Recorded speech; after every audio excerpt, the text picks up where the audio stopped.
So అసలు శ్వాస అనే పుస్తకం దేని గురించి అని అంటే, అసలు నేను గురుగారు ఎప్పుడైతే చెప్పారో నాకు నిజంగా జనరల్ గా అంటే మనకు తెలిసినవే, కాకపోతే రెగ్యులర్ గా మనము వాడము మాట్లాడము కాబట్టి దాని మీద అంత నాలెడ్జ్ ఉండదు. సో ఇదేంటి అని అంటే అసలు పిల్లలకి, స్కూల్కి వెళ్ళే పిల్లలకైనా, కాలేజ్కి వెళ్ళే పిల్లలకైనా, లేకపోతే మానసికంగా ఏదైనా బాధపడుతున్నా, లేకపోతే జనరల్ గా స్ట్రెస్ తో ఉన్నా, లేకపోతే ఏదైనా సరే పాజిటివ్ కన్నా నెగటివ్ ఆస్పెక్ట్స్ ఎక్కువ గ్రాస్ చేసే వాళ్ళైనా, అంటే ప్రతి ఒక్క దానికి శ్వాసతో ఒక సొల్యూషన్ ఉంటుందని గురుగారు చెప్పడం జరిగింది. అండ్ ఈ పుస్తకంలో ప్రతి ఒక్కటి క్షుణ్ణంగా రాశారనమాట. అయితే డైరెక్ట్ గా మనం మరి గురుగారితోనే మాట్లాడి తెలుసుకుందాం. గురుగారు అందరికీ నమస్కారం.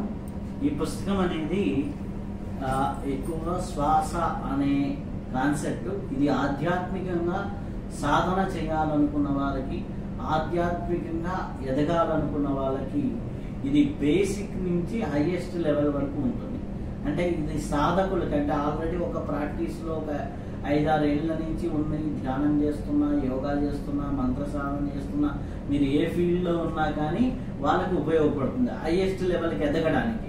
అలాగే లోయెస్ట్గా అప్పుడే స్టార్ట్ చేస్తున్నారు, మీరు ఆధ్యాత్మికతలో వస్తే చక్రాలు ఏంటి, ఈ షట్చక్రాలు ఎట్లా ఉంటాయి అని తెలుసుకోవాలన్నా దీంట్లో ఉంటుంది, డీటెయిల్డ్గా ఉంటుంది. అలాగే పంచప్రాణాలు, దశవాయువుల గురించి ఉంటుంది, అలాగే పంచకోశాల గురించి ఉంటుంది, సప్త శరీరాల గురించి ఉంటుంది, నాడుల గురించి ఉంటుంది. అలాగే చూసుకుంటే మనకి త్రిబంధనాలు, త్రిగొంతులు, చాతుర్ వ్యవస్థల గురించి, అంటే మనకి జాగృత వ్యవస్థ, స్వప్న వ్యవస్థ, తురియ వ్యవస్థలు, వీటి గురించి.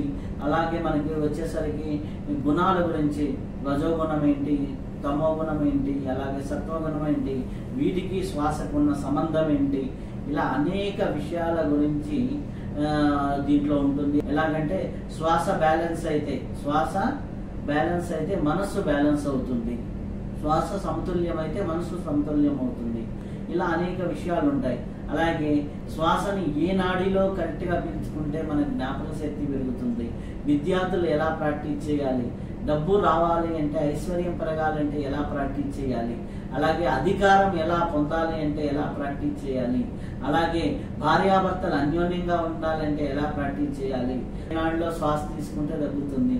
ఇలాంటి అనేక విషయాలు దాదాపులా ఈ పుస్తకం రాసిన తర్వాత ఒక 30 మంది పైగా యోగులు ఈ పుస్తకాన్ని చూసి ఇంకా సవరణలు ఇచ్చి వారి యొక్క శక్తిని కూడా దీంట్లో నింపారు. కాబట్టి అద్భుతమైనటువంటి ఆధ్యాత్మిక గ్రంథంగా మీ ముందుకి త్వరలో ఈ జూన్ 24 నుంచి అవైలబుల్లో ఉంటుంది.